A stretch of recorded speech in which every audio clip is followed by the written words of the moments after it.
There are a lot of good trends and bad trends out there. Health foods that people think are healthy and that really aren't healthy at all. And it really isn't good for your body, but it's definitely pretty destructive to everyone's health. I mean, that can be common. Top leaders, meaningful conversation, actionable advice, bulldoze complacency, ignite inspiration, create impact. Produced by Southwestern family of companies. This is the Action Catalyst. Dr. Josh Axe, he is on a mission to transform the health of millions all across America. And in 2008, he founded Exodus Health Center, and it very quickly grew to be one of the largest wellness clinics in the United States. And now he's a syndicated radio host. He has one of the top natural health websites in the world. It's drax.com. His work kind of combines the power of advanced nutrition with recipes, superfoods, and cleansing to sort of help people reach their optimum level of health. So Dr. Josh Axe, welcome to the show. Thanks for being here. Excited to be here.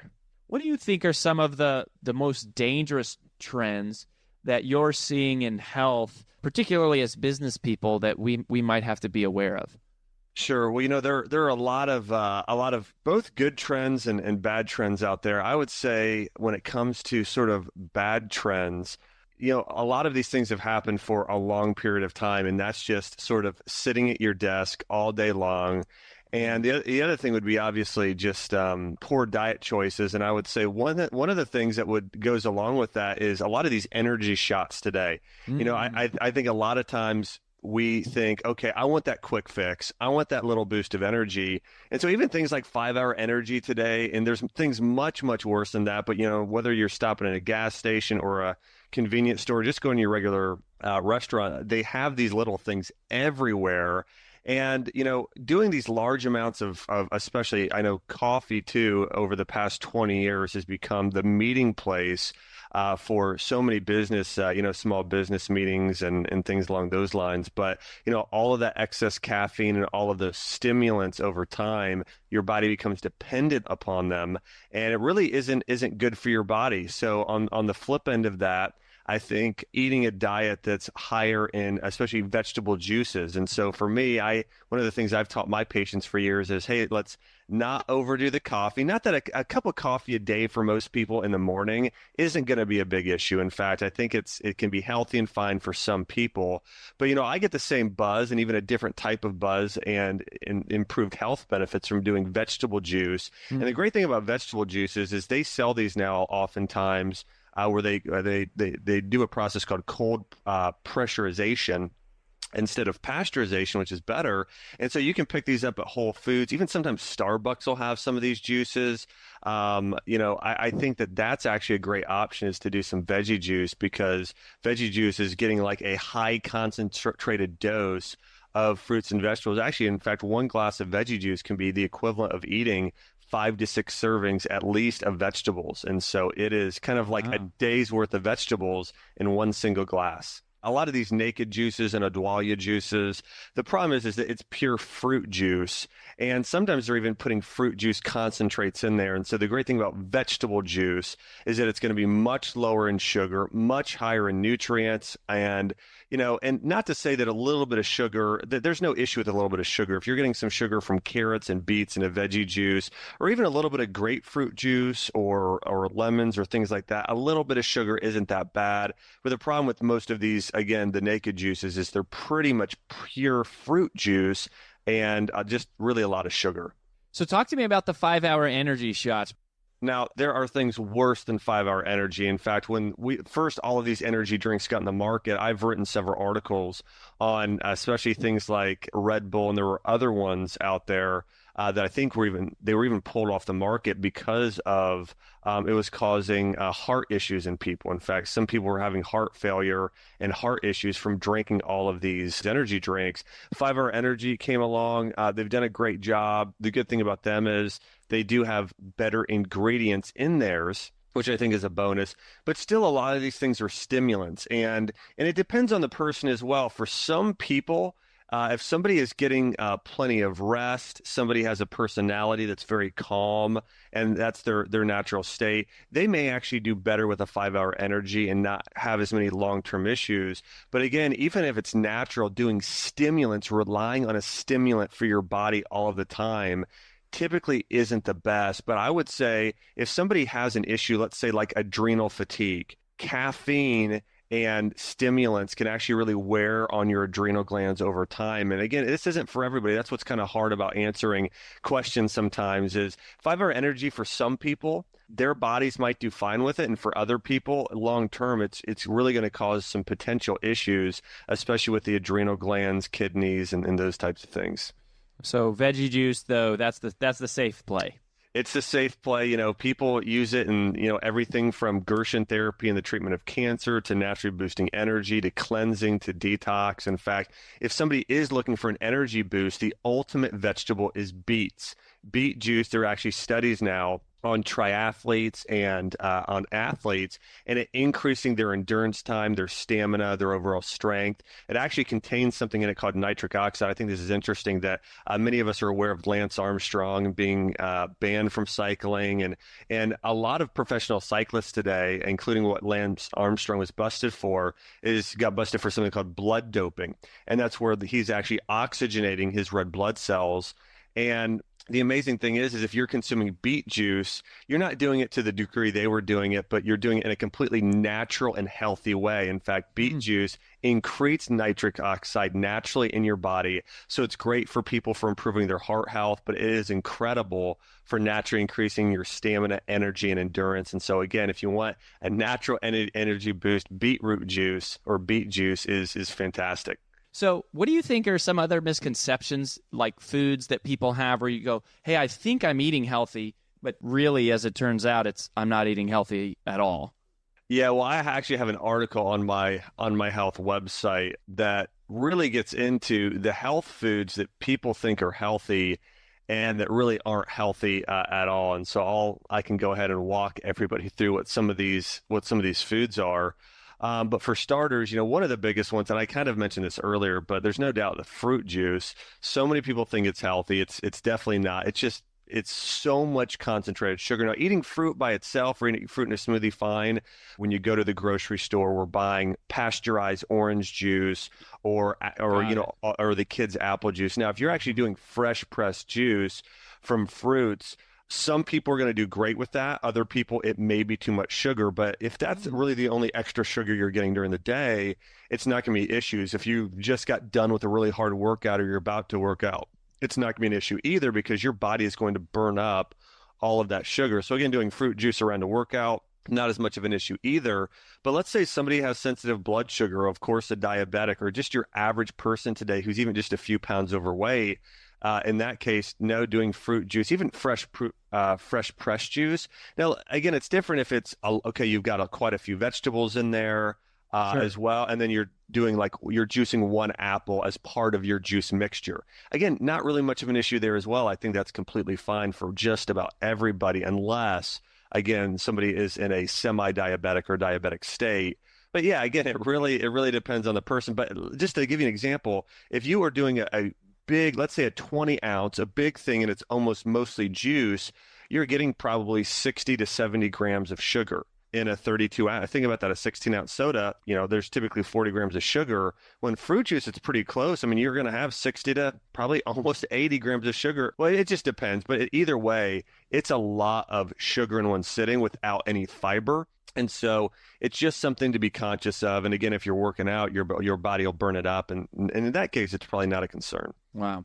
Yeah, well, I have a whole thing here of several things, and we don't have to spend a lot of time on these. But one of the things that surprises some people is there is a lot of farm fish today, and especially if anybody's buying tilapia or just regular salmon, a lot of it is farm. Now, again, if it says wild caught, well, great, it's wild caught. That fish is fantastic for your health. But a lot of these farm fish today, they contain what are called PCBs. They also contain dioxins, and these are toxins that shouldn't be in there. And also, one of the things that salmon is touted for is its omega-3 fatty acids, and it's a specific ratio of omega-3 to omega-6 fats. And omega-3 fats are anti-inflammatory, and almost everybody has heard of omega-3 fats at this point, and they're great for your health. But if a fish has been farmed, its omega-3 fats are typically 10 times lower than in wild Wow. caught fish. And so, if somebody is buying fish, wild caught is 10 times superior in nutrients, oftentimes, or at least an omega-3 fat ratio.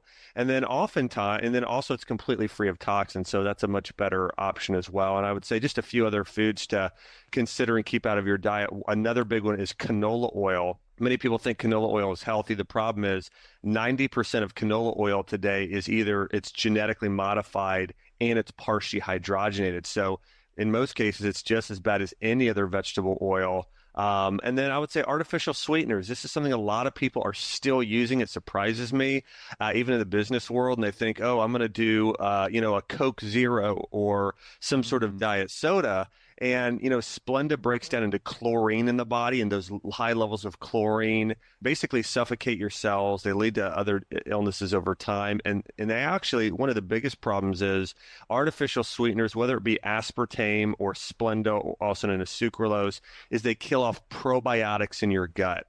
And that's one of the big things. And there's actually several studies on this, is that they kill off that good gut flora, which 80% of your immune system is located in your gut. So if you're consuming artificial sweeteners, it can decrease nutrient absorption.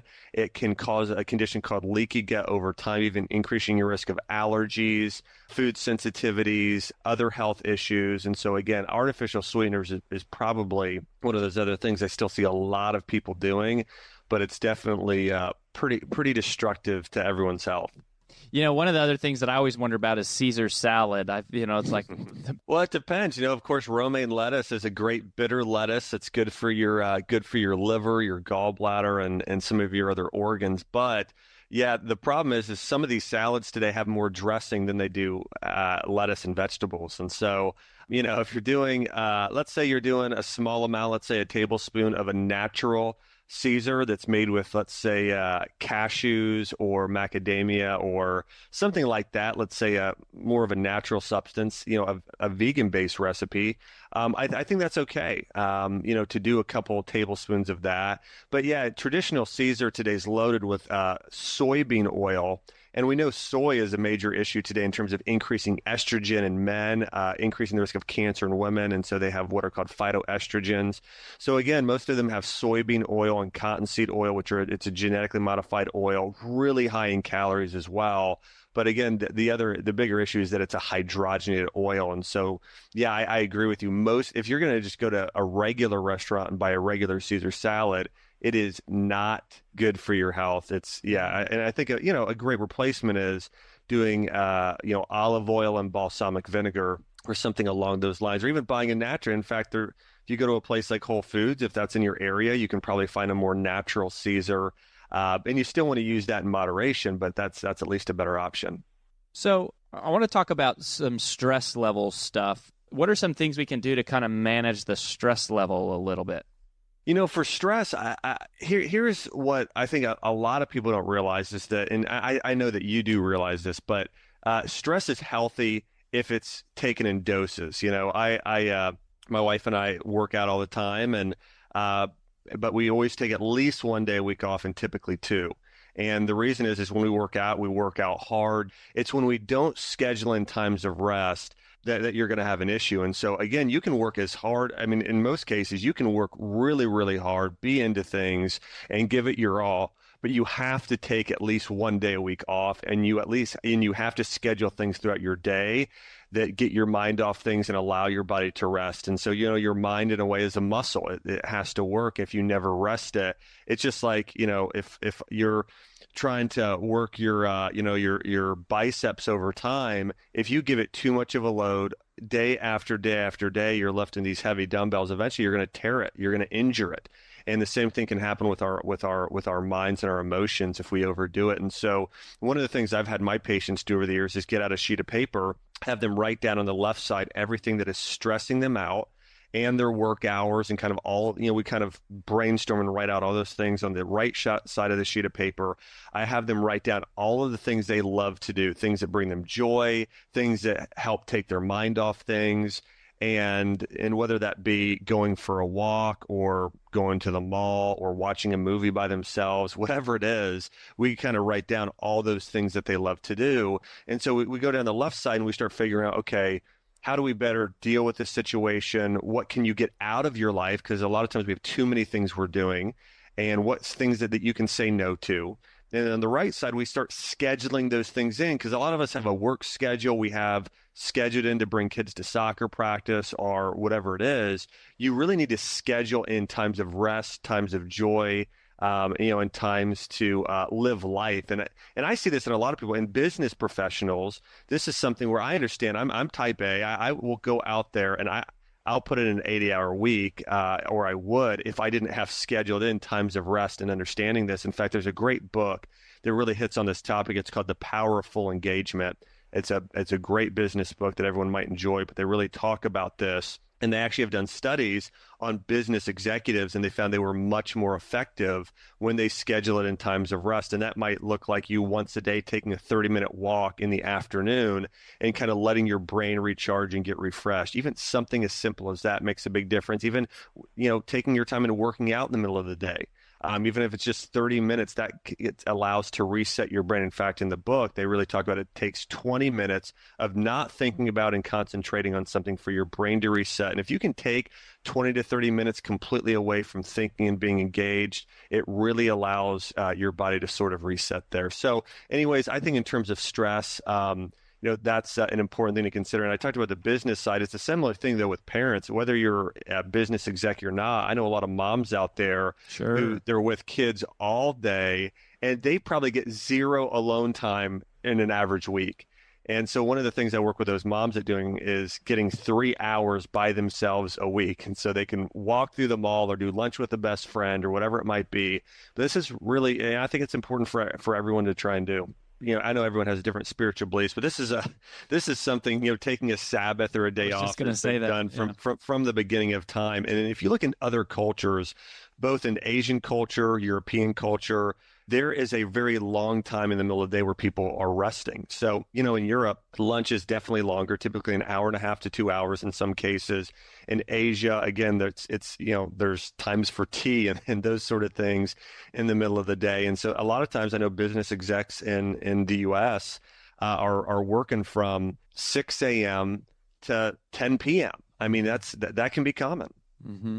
Well, there is a lot here, as you can tell, my friends. We're a fan of your mission, so you're doing a good thing. So keep at it, my friend. Thanks for having me. I love your podcast, love your mission, what you're doing, and I just really appreciate you having me on your show. If you enjoy this podcast, please make sure to subscribe. And to stay updated on everything that the Action Catalyst is up to, make sure to follow us on Facebook and Instagram at Action Catalyst Podcast and on Twitter at Catalyst_Action. And thanks for listening.